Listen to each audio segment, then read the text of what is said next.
Okay. There's nothing like having somebody help you behind the camera and you cannot see when you go live on a live. So here we go. So you asked me to show you 3 different products. I'm going to talk about first the stoneware. Okay, so I have 3 pieces with me. This is probably the most versatile piece of stoneware you can get if you're looking for a flat stoneware, and that is the bar pan. Mine is all black around the sides because I cook my bacon in the oven in this, and it's really great. I put it all in. I can bake it about 20 minutes at 425 degrees, and then you just have to like check and see if it's, if you have to turn it over, separate it out. It depends on what kind you're baking. So you just have to kind of keep an eye on it, but usually about 20 minutes, and then maybe a little bit longer. So I really like that one. But this one has sides, so you could do things like the bacon in this, or you could do things like one pan meals where you're going to be putting some meat and vegetables, and you might have some juices. And so you've got a side that will keep everything inside, okay? So that's what I love about that one. And mine is all nicely seasoned right here. This is a really well seasoned stone, so you love it. If this one ever breaks, we will definitely be having a pity crying party, I'm telling you. Okay. Then 2 other of my flat stones that I like and that I use quite a bit. This one is the cookie sheet. I like that it has handles. One of the things that makes this really great for doing cookies is because there aren't any sides, and the heat comes across and it bakes them. So the great thing about cooking with stoneware versus like metal bakeware when you're doing things like cookies is that this one heats up and infuses air. The steam that comes out of the stone makes those cookies look like they were baked at sea level, and they'll be higher and juicier. Not juicier. They'll be higher and chewier. I hope yours aren't juicier.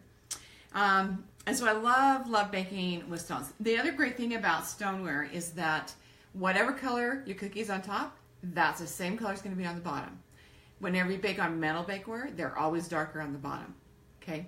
The only time I don't like using stoneware with cookies is if I'm doing a spritzer cookie and I want a crisp cookie.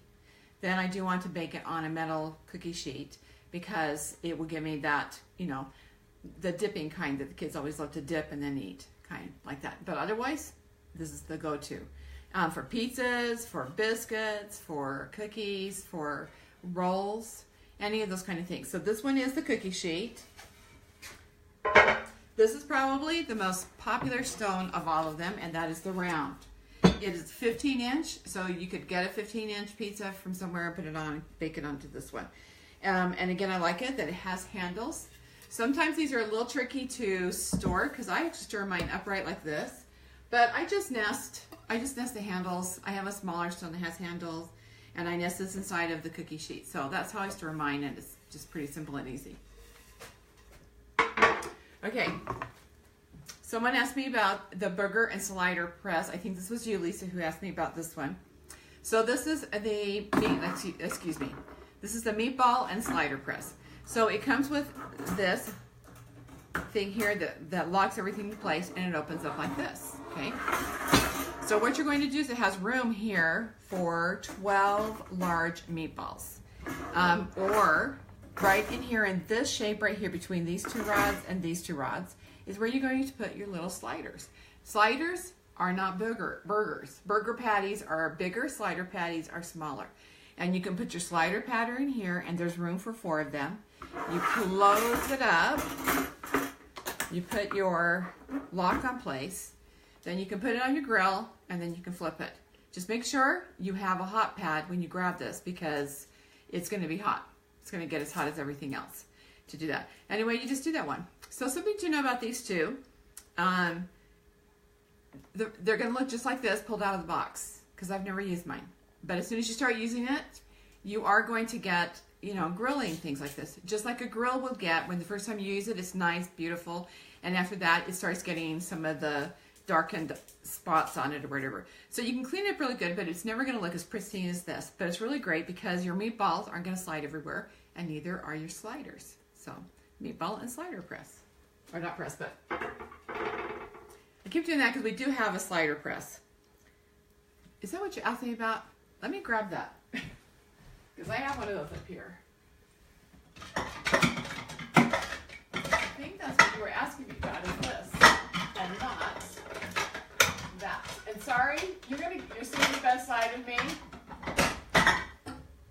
my backside. So, okay, I think this, you might have been asking about this. I can't remember now.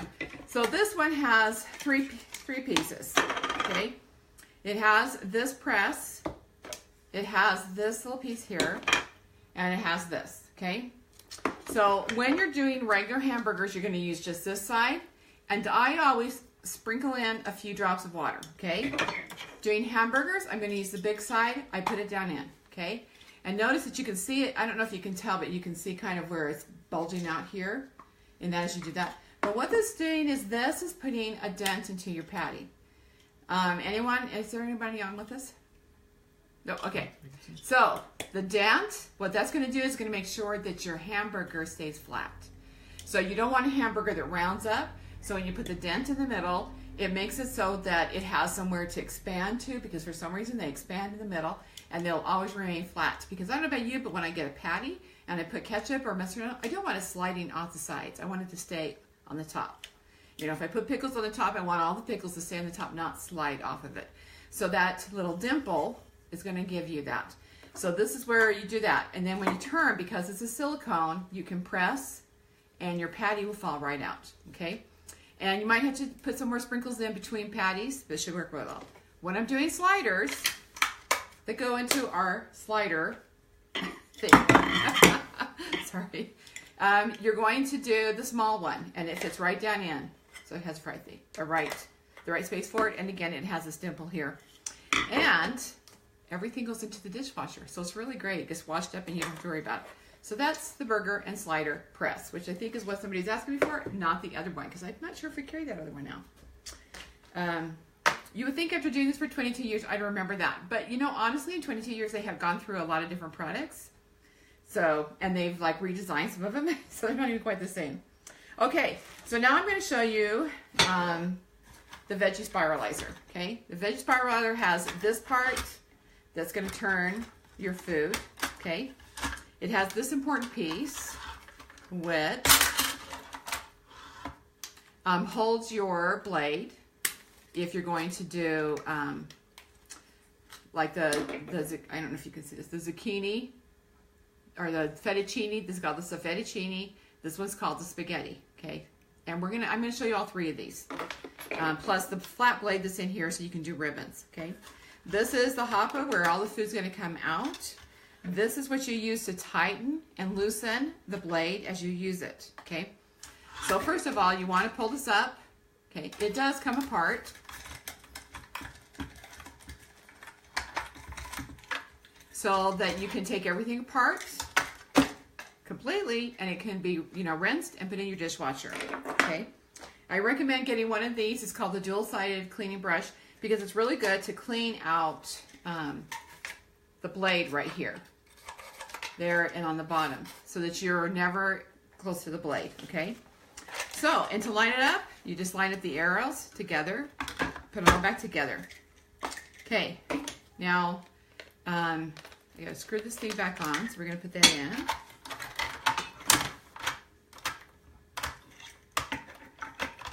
They make this look so wonderful and easy to do that, but honestly, I can never get it fully centered up unless I put the thing down.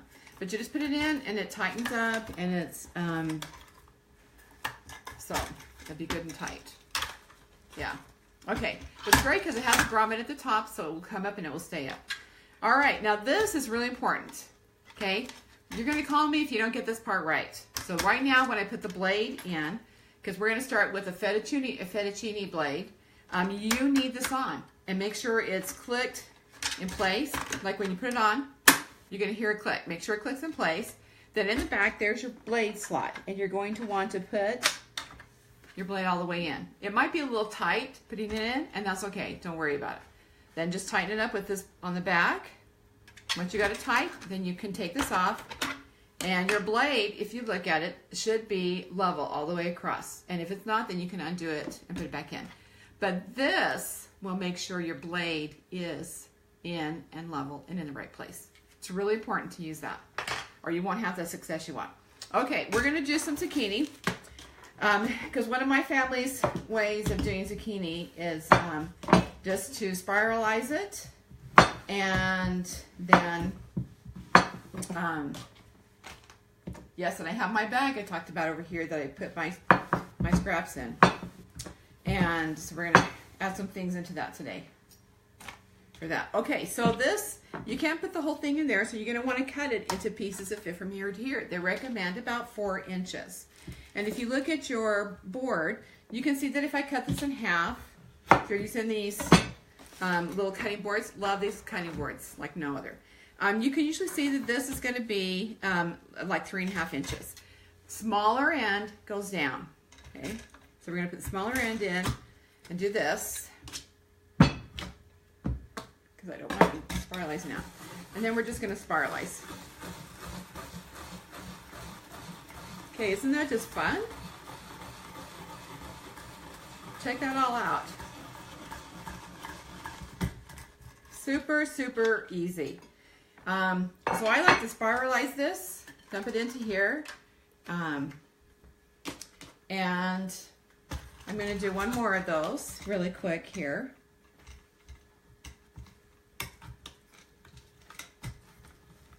Oh, okay. I'm glad I did it because this is the tip. You're always going to have a little piece left over, okay? If you're doing a cucumber or something like that, that will be really great too. In fact, I'll just do one of these really fast. But you need to make sure that that piece comes off or this does not work because you're spinning only this edge with the top of that and there's nothing to grab onto. So, let's see. But this is a really fun thing. You can set up, you can do that.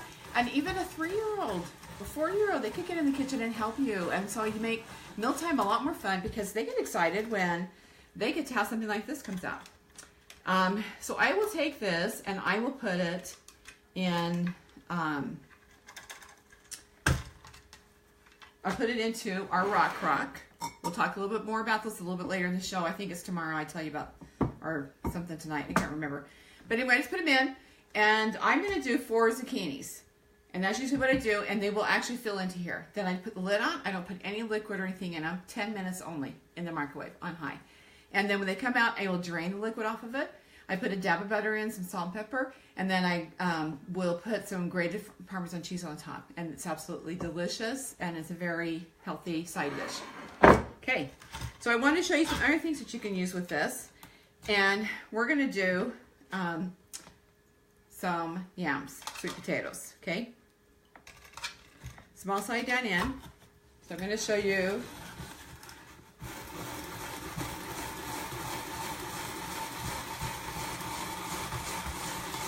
So I don't know about you if you like sweet potatoes or not. Isn't that fun? But what I really like about doing like sweet potatoes like this is that if you microwave them, it's like 10 minutes, they're done. It's really fast because you have a small density. And this is a very dense, piece of vegetable or whatever. So this one is really fun to just do like this. Stick into like the rock crock casserole or whatever. And then just microwave it and it gets done really fast. So I really like that one. We're just going to kind of leave this here over here on the side. Ooh, there's even more of that hopper. I love this hopper. It's like huge. So you get lots of vegetables. Okay. Usually with these pieces that I have left over, I'll usually just take a knife and just chop them up really little and put them in. Someone sliced these. You could use a simple slicer and slice them on the number 1 really thin. And they served them raw like this as chips. And they were uber delicious, okay? This tool is our serrated peeler. And I really like it because it's really great to peel something like this. Because these have tough skins. You could peel a peach even. I use it to peel a beet that we're going to use a little bit later. But that was a lot of fun. Okay, so I'm going to take out this blade. And I'm going to show you the ribbon blade. Really fast. Actually, I'm not. I don't know. I have so many things to show you with this. It's kind of fun.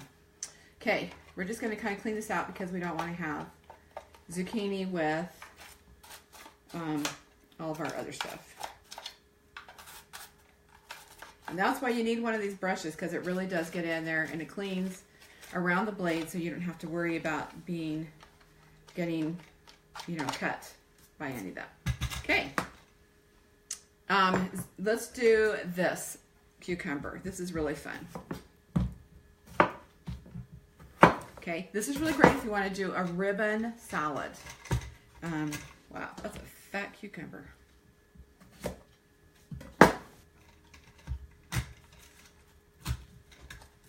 Okay, I'm going to turn it around.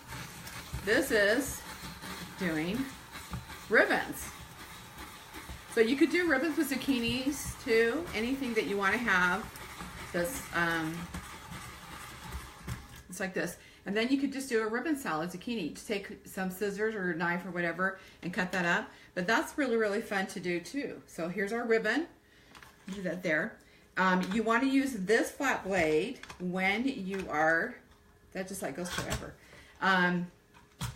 when you're also doing red onions.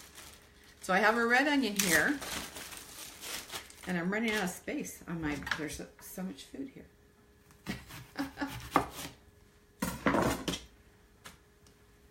Okay, I think we're good.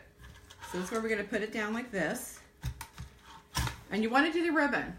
And the reason why is it's already sliced into these little slight pieces like this. And all we're doing is slicing around. And you're going to get really thin. So you can see how this would be a great tool also to use for doing I'm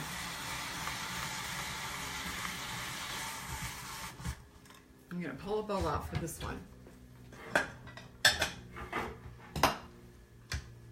Okay, that would be really great to put, you know, into a salad. And of course, again, you're going to want to cut it because it's just like this long ribbon of onions.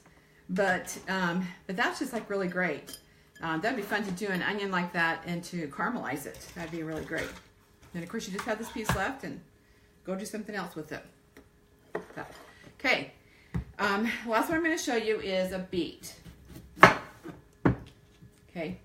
I had somebody who bought one of these once, and she just fell in love with using it. And she posted all these pictures of her. Look at this. Look what else it does. Okay, so this one, we're going to use the really fine blades here at the very top this time, which is the spaghetti blades. I'm going to put that in with our thing on. Okay, it's a good thing you're not here because I'm starting to tear up because of that onion. So, okay, take off my blade. I'm going to put my onion on here. First, let me get some of this.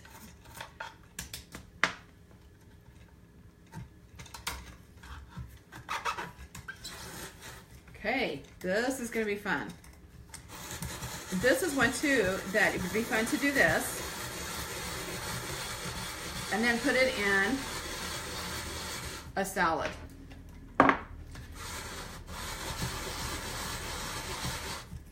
And the great thing about this is it's going to give you these like this, but you cut them up, of course, but it gives you that crunch. It's just a nice crunch, and it's a really great color to add into any salad. Okay, this thing is like never ending. So it's just in there. Okay, so those are like all the things that you can do with a veggie spiralizer, with your stones, and with the burger press right here. Okay. So if you have any questions, just comment below, and I'd be happy to answer any of those. Or if there's something else, if you've seen this and you want to see something else demonstrated, just let me know, okay? Have a great day. Chat to you later. Bye.